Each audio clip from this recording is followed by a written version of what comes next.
It's everybody virtually in. We've got people all over the country. So I'm going to wait for Trent to give us a heads up. So click on that join and you should be good to go. I gotta get out, I can talk loud.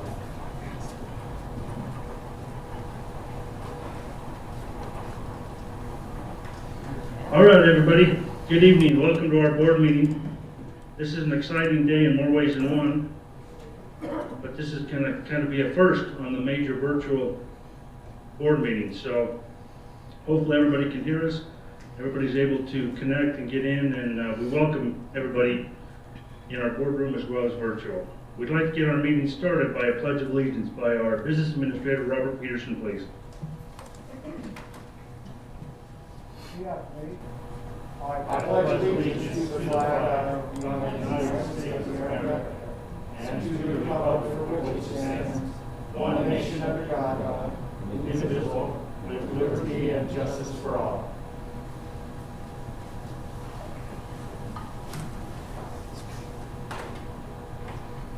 Thank you, Robert. Our first item on the agenda will be a presentation by the Weber County Commissioners on our care funding, which we'd like to welcome Commissioner Frohr, Commissioner Harvey, brand new re-elected, and Johnny Vaughn, our treasurer. Gentlemen, please. Just so it can be recorded. Hey, John Barnwell is also reelected. Yeah, that's what I said. That's why I left the two last. So I'm going to pull this down a little bit. These guys have been around me enough. I don't think we have too much to worry about with them. Commissioner Gage Frohr, Chair of the Weber County Commission. It's my pleasure to be with you this evening. It's been a number of years since I've actually had the opportunity to speak before the board. It's always great to be back. So this is a great night for Weber County, and I believe it's a great night for Weber School District. About first part of June of this year, we received some information from the Treasury, Federal Treasury, that we would be possibly tasked with making sure that somewhere around 25 million, possibly more than that, in CARES Act funding was distributed to the community. That went to the state, and then subsequently the state charged the counties, at least our county, Weber County, with making sure that the CARES Act funds were distributed in an equitable, fair manner and put to use to the areas and the businesses and the people that needed it. Mr. John Bond, back in June, was handed a plate that basically said, stand it up. We had very little knowledge of what to do, so we went to work and stood up a program. Our first order of business with our 25 million in 3 tranches was to help small businesses. I think Mr. Bond will give a little information on that, but we helped over 600 small businesses to begin with. Average check that they received was about $17,000. We are still receiving thanks from these small businesses that we saved their families, we saved their businesses. It was a very inspiring process to be part of, if I can say that. And I've been involved with this from day one. Since that time, we have worked with our cities across the county and used some of their allocation of funds. So we're up to about 40 million or so after we received this 3rd tranche of money, which is now in the bank. Our efforts on this 3rd tranche, and that's the reason we're here tonight, was to, after we helped the small businesses, after we helped our nonprofits, was to help our institutions, help our school districts, our hospitals, those that are so important to this community. Let me just say that your teachers and our education system, what you do for Weber School District, really drives our county. It drives our economy. It drives what we are as a community. We all work together. And I'm proud to say as Weber County that we have the best school district, Weber School District in the state, thanks to you folks here. So with that, we just hope to be some more help tonight. And I'm here to present a check to whoever would like to accept it for $2.7 million.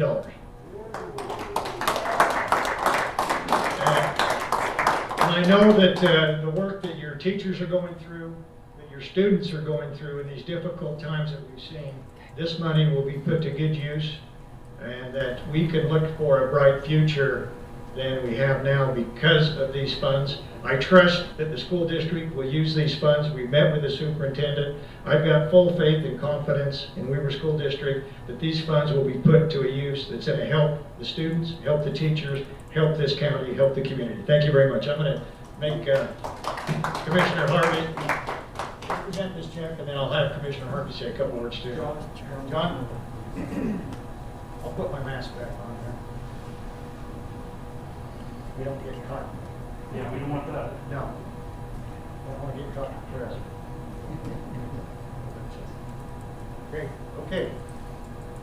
On behalf of Weaver County, it's our pleasure to present this check for the betterment of the school district, betterment of our community. Congratulations. I'm sure that Commissioner Harvey has a few words.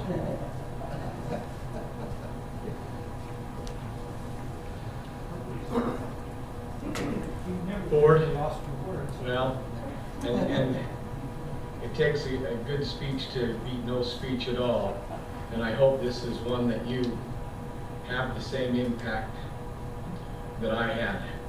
You know, in a person's career, there are bits and pieces that you remember, little bits that were really, that touched you. You didn't just hear it, but you felt it.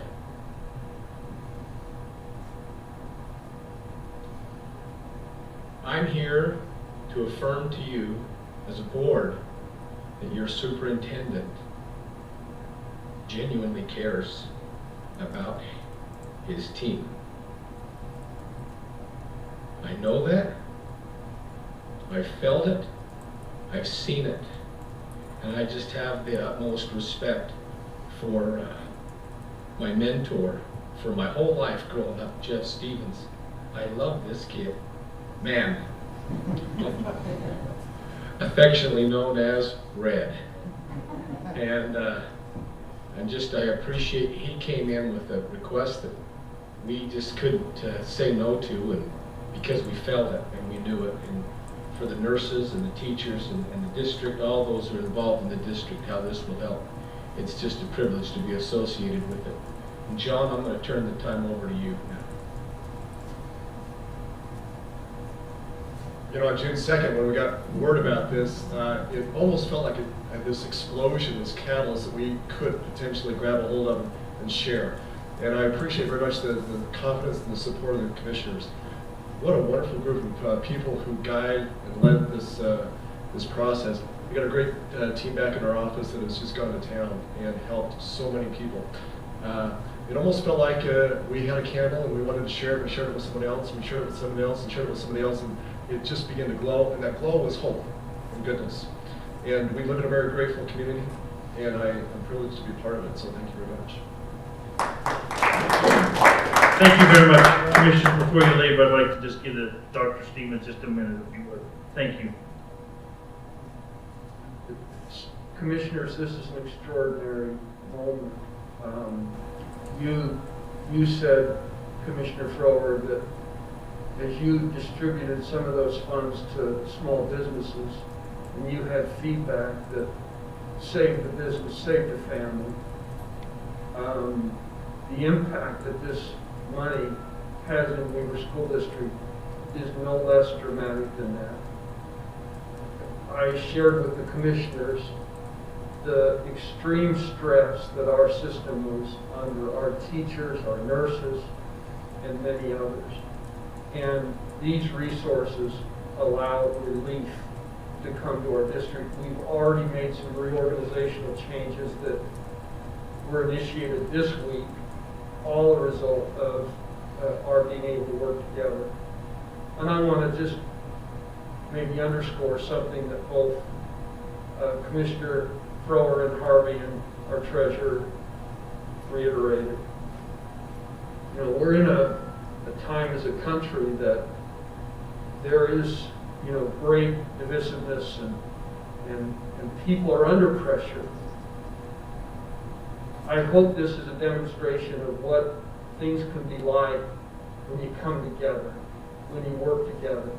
As difficult as all of these circumstances are to navigate, the fact that we've been able to work together will make it better for children, for teachers, for families.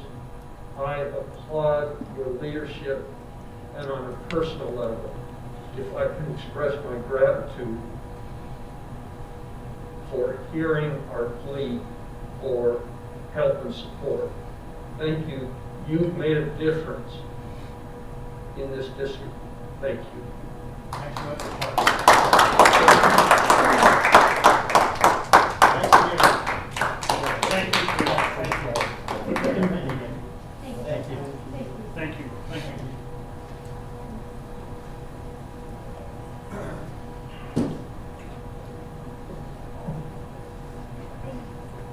Exceptional.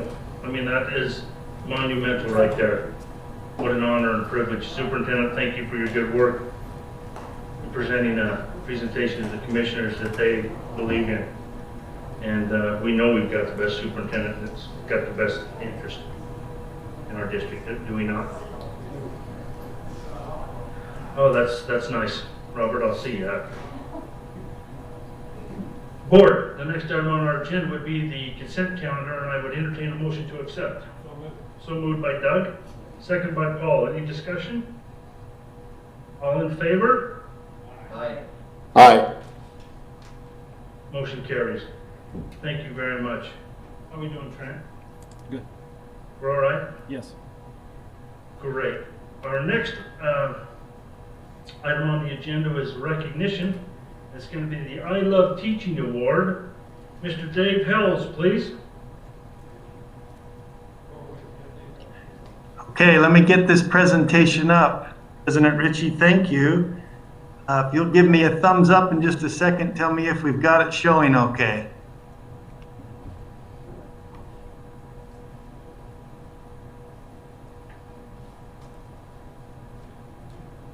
Can I get an audio? Are we good? You're good. Yes.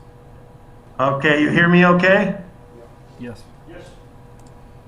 Excellent. It is a joy to be with you this evening, especially with the content of my presentation.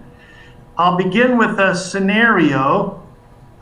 Board members, especially those of you who perhaps attended our Weber County schools in your younger years, do you remember in those school years, the night before the big, long-awaited field trip where you just couldn't sleep due to all of the excitement you were feeling?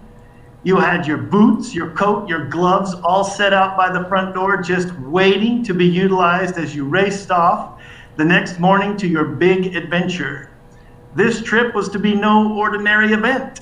You knew you would soon be on cross-country skis and snowshoes in a winter wonderland. And if that wasn't enough, you were also anticipating the chance to draw your compound bow to full length and let your arrow fly downrange looking for the bullseye on the straw targets set up along a hillside. Plus, you knew that you'd spend a whole day in the mountains where, although you were learning science, history, math, and a host of other wonderful subjects, it didn't even feel like a regular school day, because you were deeply involved in experiencing educational moments one after another in a breathtaking mountainous setting. Well, you have probably guessed this scenario has played out in the minds of students in the Weber School District over and over and over again, year after wonderful year.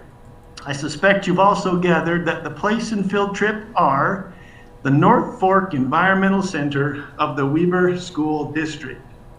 But, dear friends, who is overseeing this magical land of learning and enjoyment? Well, it is our pleasure tonight to recognize Mr. David Jenkins as a recipient for the Weber School District I Love Teaching Award. Mr. Jenkins serves as the facilitating teacher and director at the Swanson's Environmental Center. He is a master teacher, and his classroom is the outdoor arena on the backside of Mount Ben Lomond. His work involves all grades K through 12 in Weber School District, as well as extracurricular groups and outside groups that frequent the center each year. When I went to visit Mr. Jenkins, we talked a little bit about his career. He has 33 years in total in education, and I love this so far. He's definitely not done. He has 26 of those years in Weber School District. His teaching career did begin in a neighboring district, but then he moved to Eden, where for 8 years at Snowcrest, he was a science teacher, grades 7 through 9. He had Earth Systems, CP Biology, and 7 and 8 Integrated Sciences. I have to smile at this picture. It came from one of his many fans. I actually received this multiple times. He was a famous track coach of both boys and girls track at Snowcrest for the years that he was there. Many faces in that crowd you will recognize. I love this in his own words. He said, you know, Mr. Hells, he said, the environmental center became a career life goal for me. I had actually hoped for the job for about 13 years. I even moved my family from Riverton to Eden, hoping for the chance to work there. Now listen to this. My cousin's boyfriend's dad was Theral Quell. My auntie, as he called her, gave me a call and said, Dave, you should really go see what Angie's boyfriend's dad does for work. So I drove up and introduced myself at the environmental center. I looked around and decided when I grow up, I want to teach there. He was only 3 years into his teaching back then, so he was about 28 years old. And now he has been at our environmental center for the past 18 years. I asked Mr. Jenkins how he felt about all of those years at the center, and I loved his concise smile and response. He said, Dave, it's always been about helping kids. I asked about a couple of fond experiences that he might share. I loved this one. He said that he had been with a group of third graders and their one snowy day. They had been on a hike, and on an overlook, during the hike, they noticed the most wonderful phenomenon. The night before, it had been a thick fog and a gentle wind. And he said one of the most rare occurrences ever, based on a temperature-driven gradient. He said snow crystals had formed on the surfaces of the oak trees from the moisture in the snowpack. So, in this instance, the scrub oak had delicate spikes of pointy magic that grew out on the side of the oak tree trunks. He had only seen it once before in his whole life. He said we decided to enjoy it with those beautiful children most by licking it off the trees. So picture this in your mind, board members. A group of children and their teacher licking oak trees on a mountaintop. I can guarantee those children will remember that day for the rest of their lives. Another fun memory, a bit of a tender one. He said as he was about to tell it, he said, it's Goose Down Snow, students, and my dad. He said, I may get a little teary on this one, and he did. And then with a little of emotion in his voice, he said, you know, Dave, he said, I love this job. Can you tell? He said, I don't know if you know it. I have a love affair with snow. He said one night in February a few years ago, there was the most beautiful, and he called it a goose down snow. Now, if you know Mr. Jenkins, he always gives you the science behind everything that's happening. And he said the snow was only 2% density. And he said, you know what that means? And I said, no. And he said, well, that, you know, it's density equals mass divided by volume. So after he explained that to me and taught me what all that meant, he said, basically, Mr. Hells, there was hardly any water, just giant flakes of snow. He said it came in so light and it landed about 22 inches deep. Even with the skis on, the kids and I sunk all the way to the bottom of the snow. He said I was assisting a few children on their cross-country skis that day, and some of them were floundering in that deep, beautiful snow. Every time one would fall, they would basically just disappear in a poof of snow that would come down gently and cover them, but then they would poof back up and stand up and try again. Well, here's the tender part. He said, Mr. Hells, the day before, my father had passed away. He said he and I used to love to ski the Powder. And he said, for me, on this day, that was a kind and gentle gesture from heaven and my dad. He said it was a memory captured that day with young people on a mountain I had grown to love. I asked him if he had a picture of any kind from that day, and he said, "Nope, only in my mind."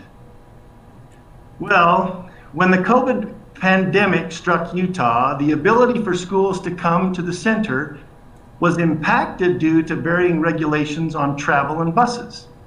This did not discourage Mr. Jenkins at all. He vowed to take his show on the road. He was soon signing up classes all over the district for the Environmental Center experience at their schools. You'll notice these wonderful pictures. He arrives with a huge trailer full of opportunities for children. He sets up hatchet throwing, arrows, team building experiences, and all of this right in their school gym and on their playgrounds. He calls it the Environmental Center on Tour, and the children love it. I asked for a couple of memories from the teachers in the district, and I got over and over and over. My email filled up with pictures and memories. Here's just a couple of thoughts from across the years. A teacher who teaches 6th grade at Roy Elementary, she said, "Mr. Jenkins, thank you for the dedication and love you put into your job. When we'd come with our 6th graders to the Environmental Center, we always knew they were in great hands and would have the experience of a lifetime. You teach and you speak in such a way that every single student is engaged and excited to be here. Thank you for giving unforgettable memories to our students, some who had little to no experience with the outdoors. Even I went snowshoeing," she said, this is the teacher, "for the first time as a 28-year-old at the Environmental Center. I'm sure hundreds," and then she changed it, "probably thousands of people will remember you with fondness for years to come. Thank you a million times over, Abby Twingstrom." Well, another memory, one more, from a teacher in the Valley who also had him when she was a student. She said, "I can't think back to my time as a junior high student at Snowcrest without having some pretty spectacular memories of Mr. Jenkins. Things like Stump the Teacher, propeller hats, spandex onesies, lab coats, cross-country skis, girls track, liquid nitrogen, dissecting animals, and the most enthusiastic instruction that could motivate any student and rival Bill Nye the Science Guy."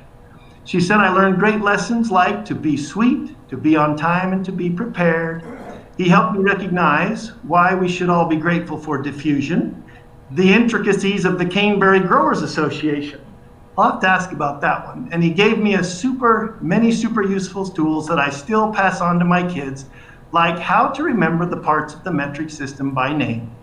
And now," she said, 25 years later, "it's thrilling that my own 3 children and nieces and nephews get to experience this magic with Mr. Jenkins through the Environmental Center. When I questioned them, they said an entire list of favorites. With Mr. Jenkins, archery, moose carcasses, North Fork groom trails, animal facts, geocaching, and on about the super nice guy at the Environmental Center who always made learning so much fun and never boring." Well, a couple closing thoughts. As I was getting ready to leave, I looked across the table at my friend Mr. Jenkins, and he looked back at me and he said, "It has been a privilege to work here." He said he was talking to his wife Sandra a few weeks ago, and they even brought up the subject of possible retirement someday. And she said, "You know, Dave," she said, "people retire because they want to do something they love." And then she said, "You are doing what you love every single day." He teaches children of all ages with expertise and patience. His energy, kindness, and enthusiasm are as boundless as his skill sets. He can disassemble and repair broken hydraulic systems on a snowcat, update and refresh highly utilized skis, bows, GPS tracking devices, snowshoes, and a plethora of other equipment that need attention. He is a multi-talented educator. He emits a genuine love for learning and children. He is motivated by the good he can do, and he moves rapidly from school to school, leaving in his wake a host of smiling and inspired children and teachers. Even during a pandemic, when children can't get to the Environmental Center, they still get to experience the thrill of dreaming about tomorrow's field trip because Mr. Jenkins brings it to them. It is our privilege this evening to honor David Jenkins as the I Love Teaching Award recipient. Congratulations, Mr. Jenkins.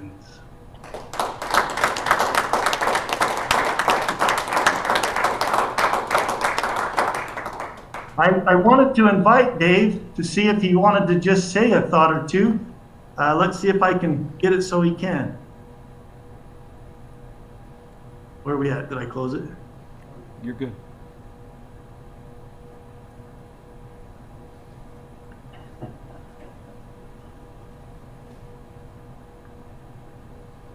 There we go. I'm getting some help from the tech department. Mr. Jenkins, what would you share, dear friend?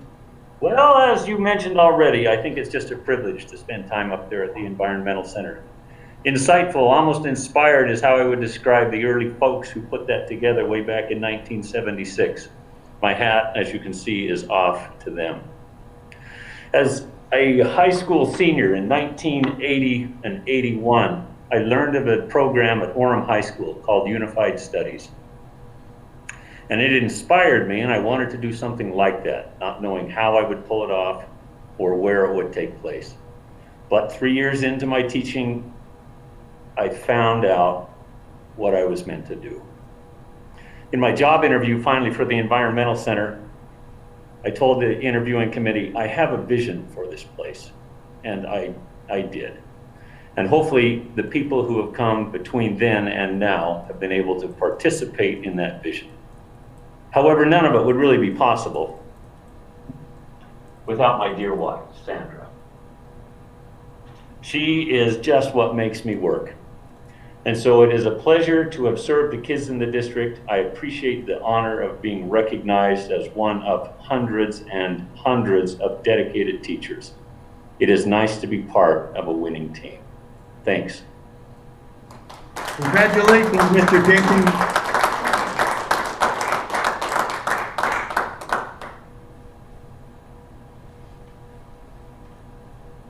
Congratulations, Mr. Howes. You deserve it. We just need new mattresses. I spent many a day on those mattresses with kids. That's awesome. How are we doing, Trent? We okay? Okay, thank you. Our next item on the agenda is our Extra Mile Award. Clyde Moore and Matt Williams, please. Okay, I'm gonna pull up my screen and give me a second. And okay, can you see that? Yes, sir. Okay, Superintendent Board, it's an honor for me to present to you tonight the recipient of the Extra Mile Award, Neil Carter. Neil has been a longtime custodian for 32 years at Roy High School. Neil is a mainstay at Roy. I worked 3 years with Neil, so I got to know Neil pretty well. He announced his retirement in March of this year, and it's going to be a sad day when Neil leaves our district and leave Roy High. I'm sure they'll get a replacement, but they're going to really miss Neil. One thing that you may not know, I went down and to speak to Neil last week, and I went down to his office to talk to him and ask him some questions about his experience as being a head custodian at Roy High. And if you go to Roy High, on the teacher classroom door, they have their degrees on where they attended college and graduated from. Some of them got several, but I went down to Neil's custodian's office to look for Neil, and on his door was a certificate saying that he graduated from Weber State with a bachelor in physical education. I did not know that. I knew Neil was a member of the Weber State track team when he attended there. So as I walked away from that, I thought, how impressive is that for the students of Roy High to walk through the halls and know that their custodians is a college graduate. That's got to be a lot of motivation for kids. And so I was really impressed. Also on Neil's door was, his door was decorated, and his door was decorated by students. And the quote on this door said, "You make our school sparkle." And I thought, what respect do they have for their head custodian that they would decorate his door and let him know how much they appreciate what he do at the school. Well, walking down the hall, on the left is a picture of the hallway, and you can see it does sparkle. And this is not a weekend, this is a school day. The kids are in class, but there's kids transitioning on this hall every day, and you can see how clean that hall is. And one thing I remember about Neil is when I worked as assistant principal at Roy High, it was no matter when we needed Neil, he was very quick to respond. Whether it was a spill in the hallway, whether it was a sick student in the sick room throwing up, Neil was right there when you called. He didn't hesitate. One example, and Neil really knows the school building and also the grounds. And one example of that is this summer when they was installing the AstroTurf on the football field. I happened to be over there one day when the contractors and some city workers were looking for water lines and electrical lines and drainage on the stadium.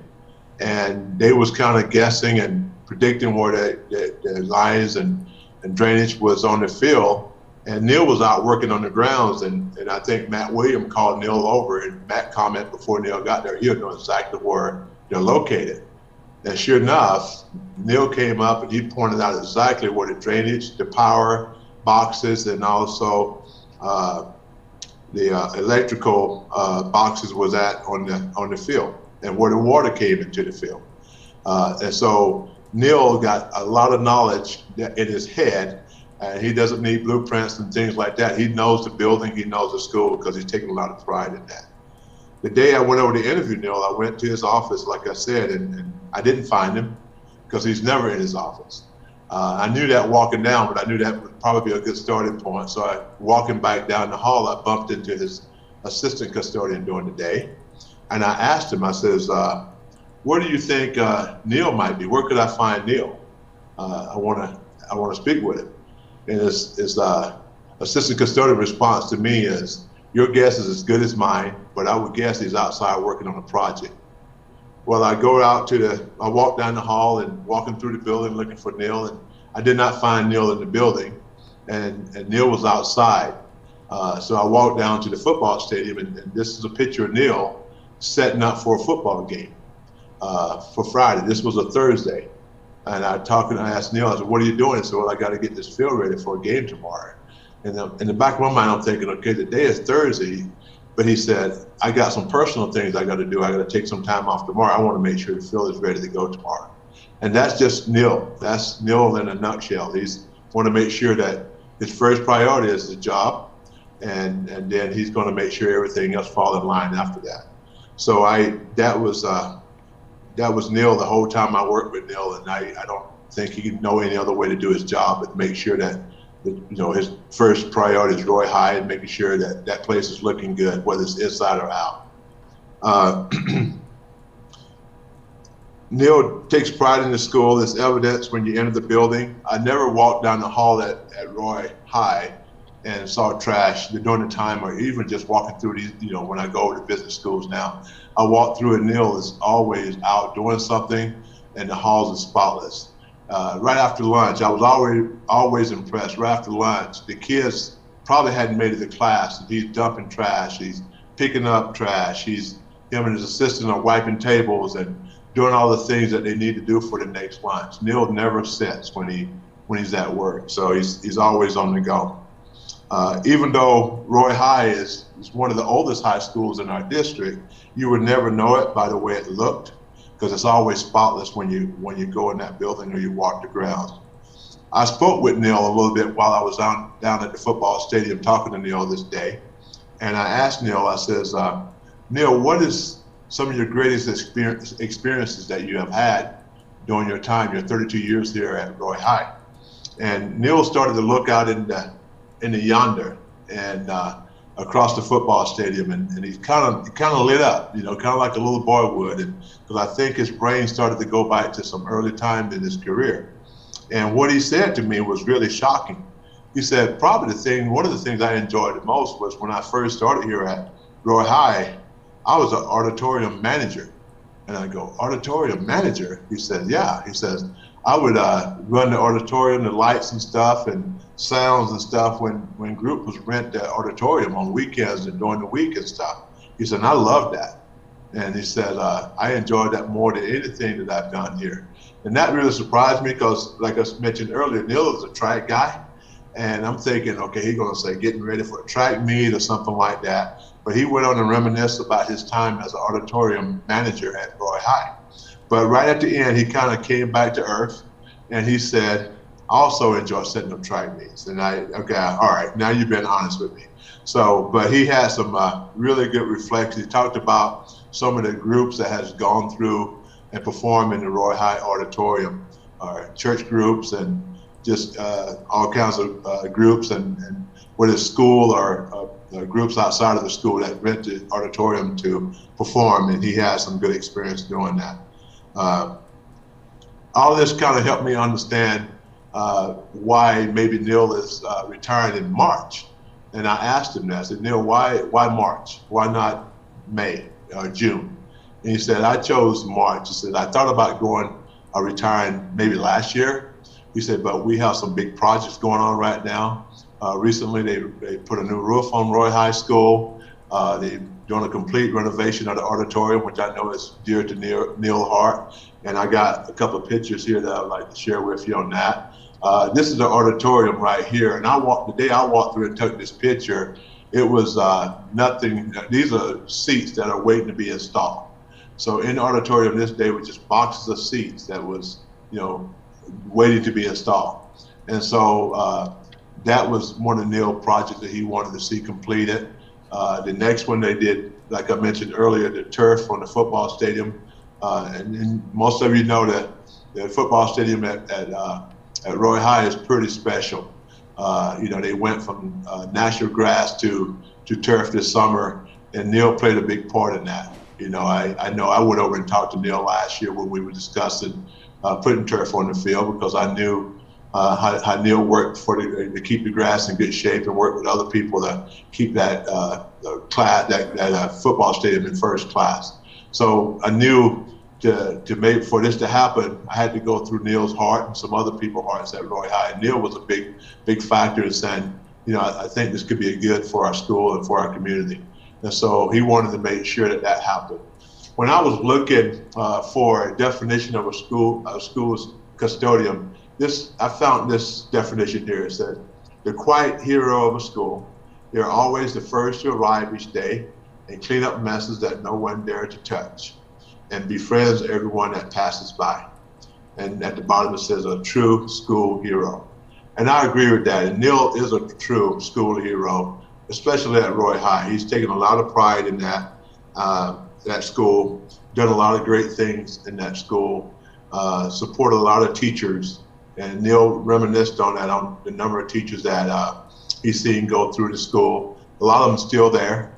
And he talked about, he named some teachers that I remember their first year, and they've been here for 20 some odd years. And so Neil had a lot of those memories there as well. Neil has been very supportive on things outside of custodial too. He played a lot of help in other areas when people called upon him to help in things. For instance, I went out to cover the city county cross country meet. And I went out there one day, and Neil was painting lines out there at the fairgrounds, which is, off campus. So anywhere Neil is called upon to do things for Roy High, he's gone an extra mile to do that. And boy, that's why it's such a privilege for me to recognize Neil tonight. I also like to recognize Neil's wife, Nancy, of 36 years. They have 5 children, 6 grandchildren, with 1 on the way. And I know Neil, I talked about that a little bit with Neil. He's looking forward to, having more time to spend with his wife and his kids and grandkids, and even do some traveling at some point when we can travel again after this pandemic has passed. So, board, again, it's an honor for me to present to you tonight our Extra Mile Award recipient to Neil Carter, head custodian at Roy High School. And at this time, I'm going to turn the time over to Matt Williams, who is at Roy High. And Matt would like to make some comments and recognize Neil that way. I think Neil and his wife is there with Matt as well. Thank you, Mr. Moore. Dr. Stevens and President Ritchie, we're excited. We would normally be with you, but it's very fitting that we're here at Roy High while Neil gets this award. His sweet wife's here with him, and Mr. Moore, you've done a great job of talking about everything that Neil's done. His attention to detail is amazing to me, and it's one thing that I've learned from Neil. he has his kids in the summer scraping off the corners in the hallway to get that excess wax off. And I've never seen anybody do it in all my 25 years. And that's why Neil is who he is. I've been at one of the junior highs here at Roy Jr. and Neil came over to help us teach my new custodian how to redo their floor. And I know he went to Sandridge, and I also know he went to Rocky, and that's who Neil is. I also think it's very fitting that today we had our faculty meeting, and we let him know that Neil would be getting this award, and Neil got a standing ovation from our whole faculty. That's what says it to me, Neil Carter. He's been here 32 years, as Clyde says, and I kind of would expect him to be kind of fading away a little bit, but he's taken this pandemic personal. And we went on a soft closure 4 or 5 weeks ago, and Neil took it personal. And he spent lots of hours getting it clean so that we could get it back to get the students back. And that's what makes Neil so great, is he takes his work personal, and there's pride in it. And in fact, in the last 2 years that I've been principal here, he's worked harder these last 2 years than I've seen him in a long time, because everything is so personal to him. So I'm proud to work with Neil. It's very fitting that he gets to retire now, and he deserves it. Just a good man. So thank you, board. I have his award here, so I'd like to give that to him, and we just appreciate it. So thank you, Neil. Thank you. Do you have anything you'd like to say? Mr. Moore, Mr. Williams, and Neil Carter. On behalf of the board, and John Ritchie is the fire chief of the Roy City Fire Department, he was very responsible. He was determined to make things happen when I would go over there multiple times at 2 in the morning, and we had a problem, and Neil was there. Neil would take care of things, he had energy, he would follow up the next day many times. So not only was he active in the school, he was extremely active in the community. He would come over to the Roy Days, help us at Roy Days at the fire, anything I needed. Neil, this is very neat that I'm actually able to help participate in this Extra Mile Award, where I know you, I've worked with you, and on behalf of Roy City and what I did, I thank you, but also congratulate you on what you've done, what you've earned, and I think he needs another standing ovation.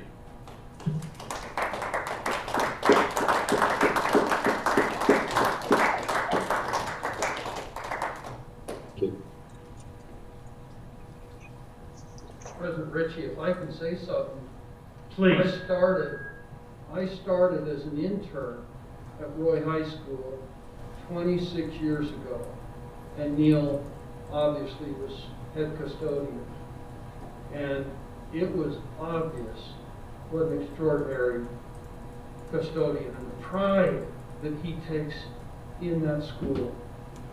Neil, thank you for an extraordinary and remarkable career. And if I can also point out, and I'm sure he'll acknowledge, that he married up with a sweet girl from Bonneville High School. Nancy, how are you? Quick wave. Nancy graduated high school. She looks 20 years younger than me, but... I do. Thank you, Dr. Stevens. Did somebody else want to chime in? Well, congratulations, Neil. Nice job, Matt and Clyde. What a fun night, huh? And it still works with technology. Awesome. Board, our next item will be a presentation on a panorama board presentation. Sherry Hyder, please. Good evening, Superintendent, President Ritchie, and board. This has been such a great evening already, and we are going to continue the excitement with a presentation about Panorama. And I think you'll see after our friend Nicole is finished that this is going to revolutionize the way we're able to serve and support students within our buildings. So for years, it's been a bit of a challenge for administrators, teachers, counselors to gather attendance, academic, behavioral data so that they could identify individual students and groups of students who may have needed or benefited from some additional support and services. It's been quite a laborious process, and we've been a little bit hampered by that.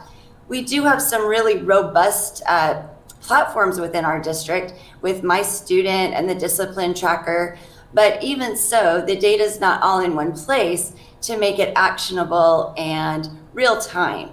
And that's what we get with Panorama. It offers a wonderful solution to us that is quick, it's very easy to use, it's real time, it's updated every single night, and gives us 4 basic data points on every single student or group of students so that we can take action and we can support these students with what they need.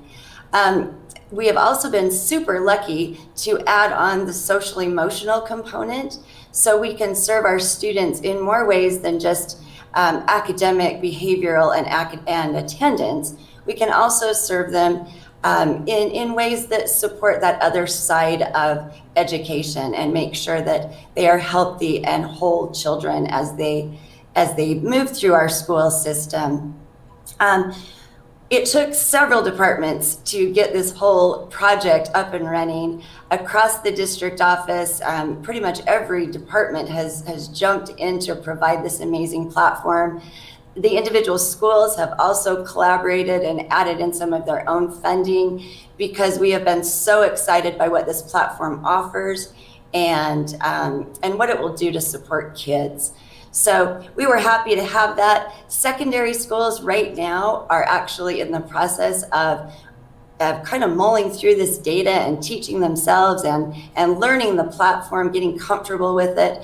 Our elementary principals will be bringing them on a little bit later, but everybody should be up and running right after the first of the year. We truly believe that Panorama is going to revolutionize our ability to support students and to do it in a really timely fashion. It also provides really actionable data to support the PLC model and to help our counselors out as well. I am pleased to introduce Nicole Mickle. She is the Panorama Account Director for Weber School District, and she has been an amazing partner as we've begun this journey. She's awesome to work with, and I'm sure you'll learn a lot from her presentation. She's going to take the reins now and give you a little glimpse of why we are so excited to introduce Panorama. Thank you so much, Nicole. Sherry. We are trying to watch the screen. That's why the back of our heads are towards the camera. Okay, so bear with us. That's okay. Can everyone see my screen and hear me okay? Yes. Amazing. Well, good evening, everyone, superintendent, board members, and members of the Weber School community. I'm so excited to be here with you all virtually tonight. Thank you so much for having me. As Sherry said, and thank you so much for that wonderful introduction, Sherry. My name is Nicole, and I manage our project with Weber Public Schools. And tonight I'm going to give you a very brief overview of what our project looks like and how it supports the students in your community. More specifically, I'll talk about the district-wide social emotional learning surveys for students that we do, as well as our data dashboard that brings together that same SEL data alongside academics, behavior data, attendance, so educators can really understand the bigger picture and support the whole student. So I'd like to start by telling you just a little bit about Panorama. We are based in Boston, Massachusetts. And our mission is really to help educators act on data to improve student outcomes. We serve over 1,000 school districts across the country, and as you can see, many of them are your friends and neighbors right in Utah or surrounding neighborhoods. Our partnership started back in spring 2020, and our goal was really to understand and support the whole child by bringing key data points together into an easy-to-use, accessible data dashboard we call Student Success.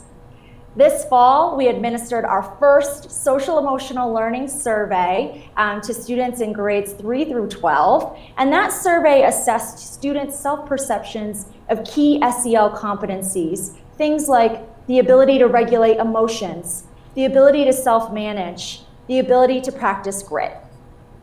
For our first survey, we heard from over 15,000 students in grades 3 through 12. And that's in large part thanks to the efforts of our team, as well as the folks who helped to administer the survey. We report that SEL data alongside academics, behavior, and attendance, other key indicators of success. And we pull it in from My Student, your SIS system, every single night. Having everything in one place with multiple data points in an easy-to-use format makes it a lot easier for educators to take action on data to support the needs of all students.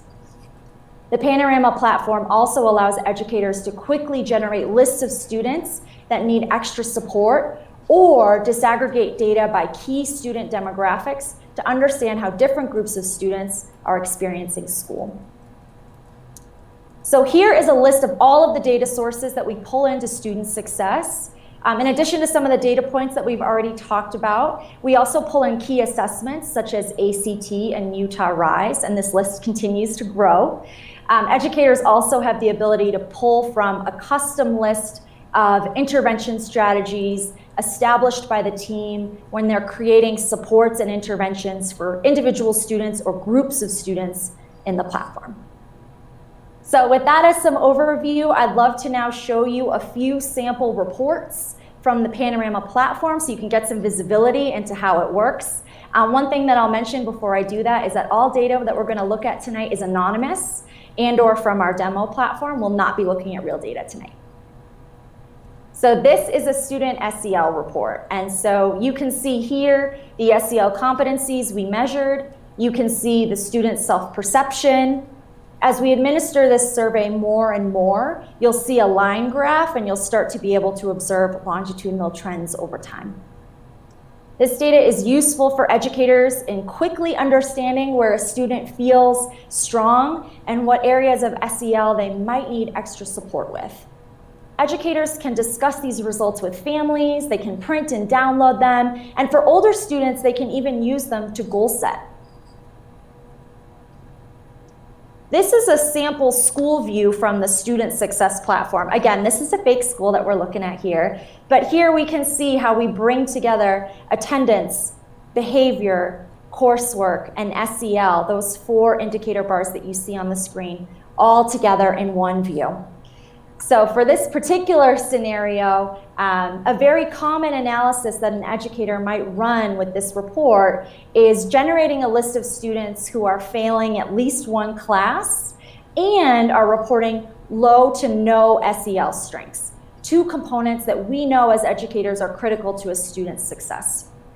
So as you can see, and as the clip kind of rolls through, as we make those selections in just a couple of clicks, we can see a list of 3 students who meet those attributes. You can see them right now on the screen. These students may have already been on an educator's radar. They might not have been, but having this data allows the educator to dig a little bit deeper, and if these students weren't already on their radar, now they are. Educators also have the ability in the platform to proactively monitor students by creating student groups. So let's say we want to proactively monitor students who are in the 8th grade and are at risk for their grades in math. We can save those attributes as a group, and as students meet those attributes, they will automatically be placed into that group of students, and that really helps us to stay on top of all students, not just the ones who we know about. Here's another example of how an educator might proactively monitor students. There's a button, and you'll see it being clicked right now. It's called Trending. So this automatically generates a list of students who have either improved or declined in a given indicator in the past 7 days. So this is a real-time way to be alerted when students are experiencing a positive change that warrants celebration or something that needs to be addressed. So in any of these examples that I've highlighted, a next appropriate action might be to dig into an individual student's profile to see what the most appropriate support or intervention is. So this is an example student profile, and we can understand this particular student's school experience over the course of the year. The first thing that our eyes might be drawn to is this student's declining grades from quarter one, Q1 to now. But as soon as we dig a little bit deeper and we look at their attendance and their SEL data, we see that the student also has declining attendance, and we also see that the student is reporting very few SEL strengths. So as a data team, having this information side by side changes the conversation. Instead of looking at data points in isolation and maybe moving to an academic intervention in this particular example, we're breaking down those data silos and we're making data more cohesive and more actionable. In addition to reviewing, consuming, and understanding data, it's also critically important that schools are monitoring and tracking student interventions and have a system to stay on top of those supports. So here we can see some of the information that an educator would track in an intervention plan in student success. So if that type is a little small, it's things like the intervention type, the tier, what the specific student goal is, how that student is going to work to achieve that goal, and how are we going to know if the student met that goal. Once we've decided that, we'll regularly monitor progress towards that student's goal. And you can see here an example of what that progress monitoring piece looks like. So you'll notice this line graph indicating a student's progress towards their goal, and it's all color-coded. You can also see that the educator has made notes. So there's that qualitative component too about their progress over time. All of this information lives on the student profile and is visible to any caring adult who has permission access to that student. So now in a high school, for example, teachers can see the behavioral intervention that an assistant principal might be doing with a student. Counselors can now see academic interventions that are happening with that student as well. So this creates an electronic, collaborative space for educators to see what supports are in place and how their particular efforts might enhance that whole experience for that student. Lastly, an important component of any effective tiered support structure is that interventions themselves are systematically evaluated and reflected upon. Are students who are using certain interventions meeting their individual goals? This page that you see here provides educators with some important statistics, including across the school, how many interventions were completed by type and tier. Of the students who experienced a certain intervention, what percentage of them met their goal? This is an efficient way to answer some key questions about the efficacy of the interventions that we're doing in our schools and completing. So in summary, as you can see, this is a system that brings together data systems into one place so that educators can easily and efficiently make data-informed decisions about how to best support their students. I mentioned this earlier, but I'll say it again. The data in the platform refreshes every single day. We connect directly with my student, your SIS, and every night, so actually about right now, we're pulling in data from the day and reporting it the very next day. This system is also a great way for educators to collaborate electronically. As I mentioned earlier, educators have the ability to enter documents, notes, interventions into a student profile after they've taken a look at the data. And having this all in one place helps educators to really make coordinated efforts to support students because now they have visibility into what each other is doing. We've had the opportunity to do some training sessions at the secondary level, and we plan to do the same with the elementary schools as soon as they're live and up and running. And there's a lot of enthusiasm for this because educators really see this as a time saver, a way to enhance collaboration, and ultimately form a more robust tiered support system to proactively support students in their community. So I'm happy to hear any observations, answer any questions that you have. I also wanted to make sure to give you 2 opportunities to stay in touch with Panorama Education. If you want to sign up for our weekly newsletter, there's a link there. And if you want to attend any of our free webinars on social emotional learning, multi-tiered systems of support, sense of belonging during distance learning, they're all there. Thank you so much. Nicole, thank you for that great presentation. That was a wonderful overview of this incredible system. Superintendent and board, do you have any questions before we let Nicole go enjoy her evening?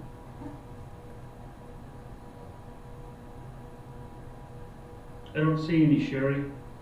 Perfect. Thanks so much for letting us share with you. Thank you, Thank you Sherry. so Thank much. you, Nicole. Thank you. Thank you, guys. Job well done.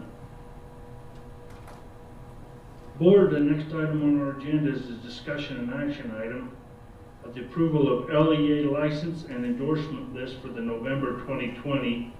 Mr. Larry Hadley, please. Thank you, President Ritchie. Good evening, board members and superintendency. We have been working with the state, as you know, through our licensing program, and we have completed our reports and got some reports back, and we've had a couple of new hires in the month of November.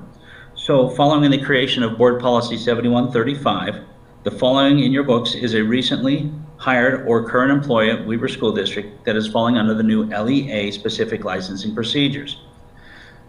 We would ask that the board recognize these LEA licenses and ask for approval of this agenda item so we can promote the LEA license to these new hires.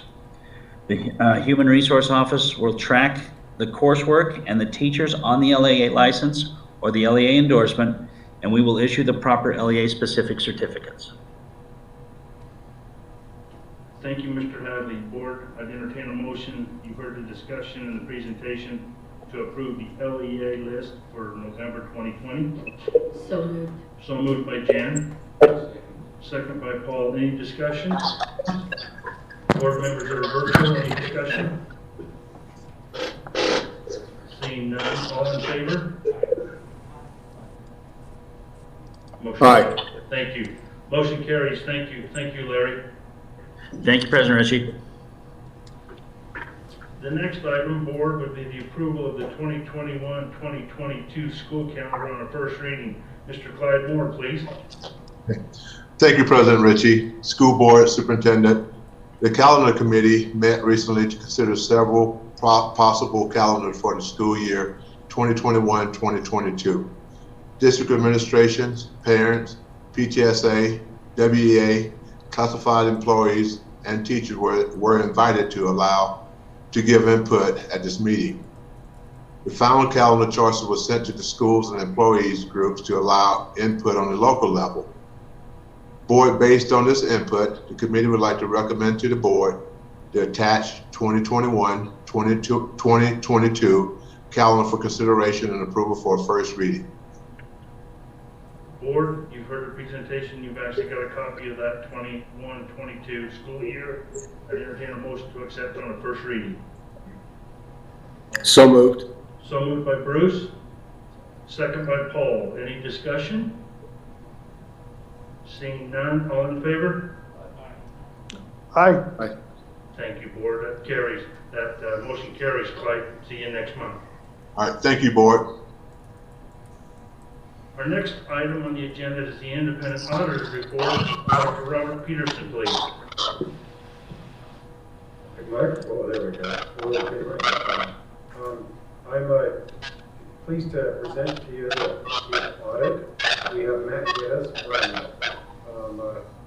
Geddes from Spire Company. He will kind of run through some of the highlights. We'll get feedback here, but let's keep going.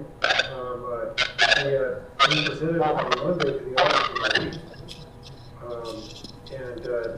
and then in detail, then we also did a brief review earlier today to any board member that was interested in patching in, and they all did. And so now the attention comes to Matt Geddes from Squire & Company. He's our managing partner for our engagement, and he can take it from here. Thank you, and thank you for having me today. As Robert mentioned, we were able to previously meet with the audit committee and go through this in detail. So I'll just highlight a couple items, and then if there's any questions, I'm happy to answer those. We performed several audits and engagements for the district during the year. We perform engagements as it relates to your student membership and fall enrollment, as well as audits of compliance and audits of your financial statements. As it relates to the audit of compliance, we test federal compliance. This year we tested your child nutrition, Title I, and special education programs, and we issue an opinion on compliance. And that is that the district complied with, in all material respects, with compliance requirements, which is the best opinion we can give. As it relates to state compliance, we perform an audit in accordance with the state auditor's compliance guide, the state compliance audit guide, and issue an opinion on compliance as it relates to the matters inside that guide. And that, once again, is an unmodified opinion or the best opinion we can give that the district complied in all material respects with the compliance requirements outlined in that guide. The final engagement or audit report that we issue is a report of your financial statements. Robert and Seth spent a considerable amount of time putting this together with the help of their team. And it outlines the position of the district at June 30th, 2020, as well as the activities for the fiscal year 2020. We issue an opinion on those financial statements. That opinion is that the financial statements present fairly in all material respects, the financial position, and the respective activities during the year. So what does that mean? Really what that means is you can rely on the information that the balances at the end of the year and the activity during the year as you review the financial statements, that you can use that information to help you make decisions. And the information there can be relied upon to make decisions. Overall, as we've mentioned in the audit committee, Seth and Robert and their team have done an incredible job helping us get to this point, and they're to be commended for these high remarks as it relates to financial statements. Any questions at all? Thank you, Matt. Thank you. It is a joy to work with Square and Company. They're fast, efficient, and they are thorough. And all departments up and down have done a good job. I have no findings in a year where we're considered a high-risk auditee and they have to up their scope of their audit. Our department should be commended. We have outstanding directors and supervisors of our programs that do a great job. And so, President, that's our presentation. Robert, Matt, thank you very much for your presentation. It actually says Mary Ann on this side, Matt, if that's all right. Yeah, she's better looking than me too. I thought so too. Robert, Matt, I've got to echo your remarks on Robert's team, Seth, and the team that put together, the effort of all the staff members, superintendent down, that have made this work. It's been smooth.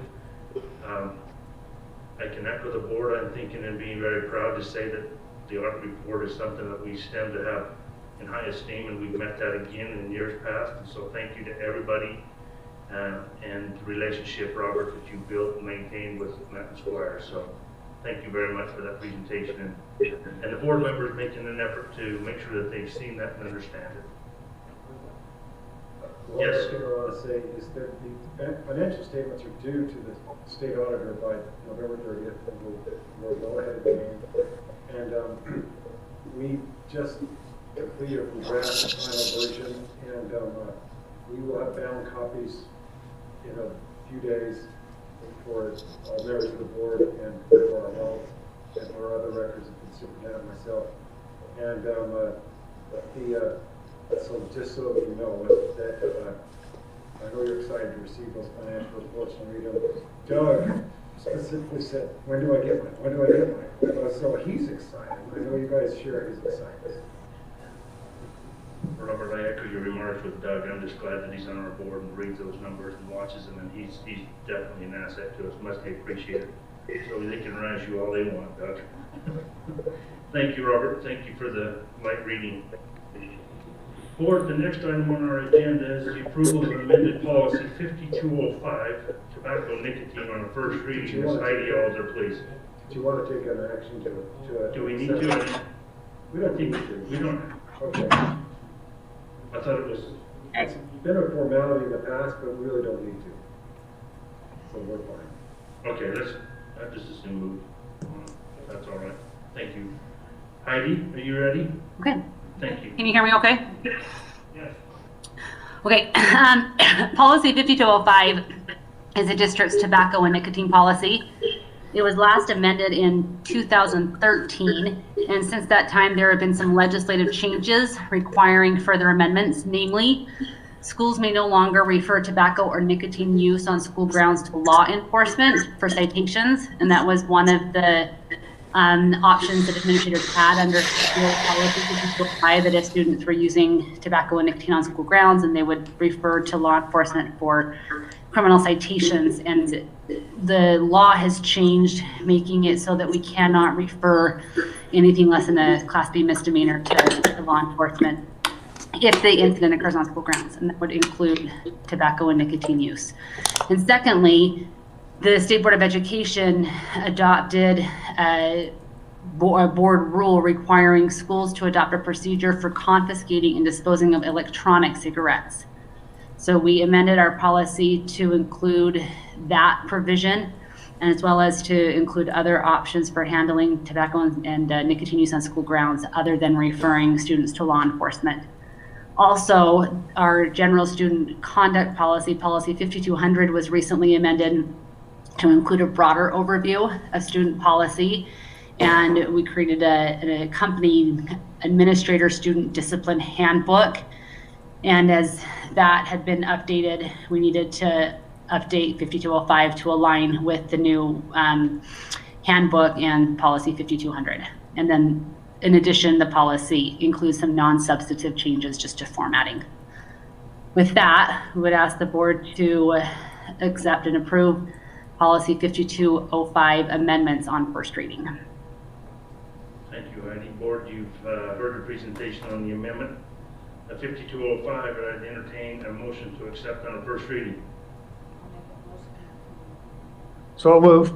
So moved by Dean, second by Jan. Any discussion? Seeing none, all in favor? Aye. All right, thank you, board. Motion carries. See you next month, Heidi. Thank you. Board, we've come to the end of our agenda. I would like to, before we adjourn, thank all the board members who went virtual on us, Dean and Bruce and Janice. This is kind of new territory, but thank you for being willing to go out and stay virtual. I also want to take my hat off to Trent for setting this up and getting everybody. We know that there's lots of Zooms and Google Meets and whatever the case may be, but there's lots of numbers and people that struggle like myself to get in. So thank you very much to Trent and to those that have helped, and to everybody else that's helped get this through, Pam on dinner. So with that, I tell everybody please be safe, and I'd entertain a motion to adjourn. Motion by Jan, second by Paul. She forgets to turn the mic on. All in favor? Aye. Aye. You guys be safe. Thank you very much. Motion carries. Have a good